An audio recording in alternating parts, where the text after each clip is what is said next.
Сәлем саған, осы біздің ғалам.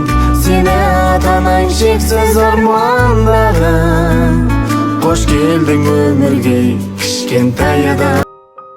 Сәлем, сүйікті ата-әжелерім мен аға-әпкелерім, болашақ әкешім мен анашым.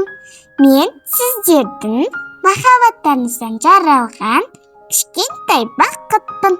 Атам мен әжем, Мағжан, Нұржігіт, Санжар және Дарын, Асқар толды ағаларым мені асыға күтіп жүрген сеземін. Ағатайларым, мені ойнатуға дайынсыздар ма? Мен кішкентай болсам да, анашымның қандай бақытты екенін, көңіл күйін барлығын бақылап отырамын. Ал әкешім нағыз ер азамат. Отбасына арна зәулім үй салдыңыз. Әкешім, мен сізбен мақтанамын. Айтпақшы, менің ұл немесе қыз екенімді ешкім білмейді. Тіпті анам да. Сіздерге айтар ең үлкен жаңалығымыз, біз егізбіз. Қазір құпияны бірге ашамыз. Бірақ біз дүниеге келгенде бәріміз керемет көңіл күймен тойлаймыз деп уәде беріңіздер. Уәде ме?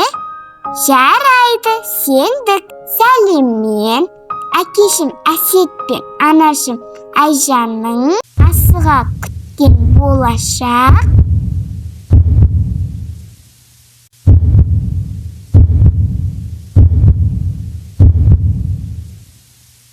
Негіз қаншайымдар?